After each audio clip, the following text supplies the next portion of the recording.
ଆଜିର ପ୍ରଥମ ପ୍ରଶ୍ନ, ଲେମ୍ବୁ ଓ କମଳାରେ କେଉଁ ଭିଟାମିନ୍ ଥାଏ? ଉତ୍ତର ଭିଟାମିନ୍ ସି।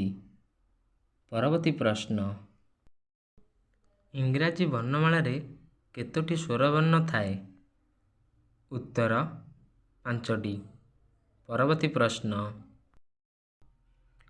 କେଉଁ ଦେଶରେ ସର୍ବାଧିକ କୃଷକ ଅଛନ୍ତି? ଉତ୍ତର ଭାରତ। ପରବର୍ତ୍ତୀ ପ୍ରଶ୍ନ, ଭାରତରେ କେଉଁ ପନିପରିବା ଅଧିକ ଖିଆଯାଏ? ଉତ୍ତର ଆଳୁ। ପରବର୍ତ୍ତୀ ପ୍ରଶ୍ନ,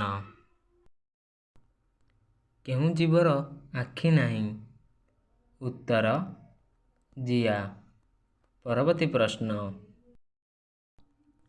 ହଇଜା ରୋଗ କାହା ଦ୍ୱାରା ବ୍ୟାପେ? ଉତ୍ତର ମାଛି ଦ୍ୱାରା। ପରବର୍ତ୍ତୀ ପ୍ରଶ୍ନ, ପ୍ଲେଗ ରୋଗ କାହା ଦ୍ୱାରା ବ୍ୟାପେ?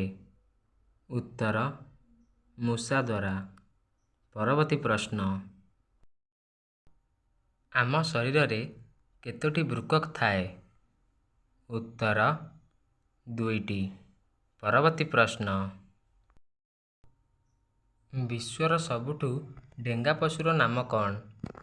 ଉତ୍ତର ଜିରାଫ। ପରବର୍ତ୍ତୀ ପ୍ରଶ୍ନ, ଓଡ଼ିଶାର କେଉଁଠାରେ ଇସ୍ପାତ କାରଖାନା ରହିଛି? ଉତ୍ତର ରାଉରକେଲା।